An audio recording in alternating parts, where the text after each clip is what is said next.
তো hello guys, আজকে তোমাদের নতুন ভিডিও একটা নিয়ে আসলাম। তো আজকে যে ব্লগটা হচ্ছে, আমি বাড়িতে চলে যাব। তো আজকে আমি বাড়িতে যাব আর মেয়ে মার কাছে থাকবে।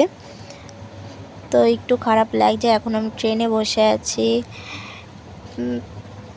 কষ্ট হচ্ছে কিন্তু বোঝানো যাচ্ছে না কাউকে, তো সেইটাই তোমাদেরকে দেখাচ্ছি। তো এখন ট্রেনের মধ্যে বসে আছি, আমি ভাবছি যে কি করব, তো তোমাদের কাছে শেয়ার করছি সেই জিনিসটাই। আর দেখছি স্টেশন থেকে আস্তে আস্তে ট্রেনটা চলে যাচ্ছে, আর ভাবছি যে আমিও দূরে চলে যাচ্ছি। তো তারপরে ট্রেন চলছে আর আমিও দেখছি সব কিছু বসে বসে, মনটা ভালো লাগছে না।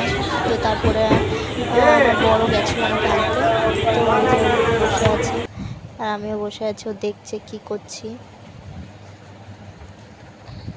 এবার নামার জন্য ট্রেনে গেটের দিকে আসলাম, যে এবার আমি নামবো। তারপরে চলে আসলাম আমাদের স্টেশনে, তো এবার নামবো। তারপরে আমি ট্রেন থেকে নেমে গেলাম, দেখছি তো নেমে যাওয়ার পর আছে কতক্ষণে নামবো। এখন ভালো লাগছিল না বসে থাকতে, তো দাঁড়িয়ে পড়লাম ওই জন্য অটো স্ট্যান্ডে। তো তারপরে আমি সাবওয়েতে নেমে গেলাম। তো আমার বর আমাকে হাসানোর জন্য চেষ্টা করছিল, তো তারপরে ও হাসাচ্ছিল আর আমি হাসছিলাম ওদিক দিয়ে। তারপরে আমি অটো স্ট্যান্ডে চলে গেলাম। তো অটোতে তো যাবো না, এই বাসে যাব। তো আমি সেই জন্য ওয়েট করছিলাম কোন বাসে যাব দেখছি। তো আমার বর বলছে দাঁড়াও, ওয়েট করো, চলে আসবে আমাদের বাস।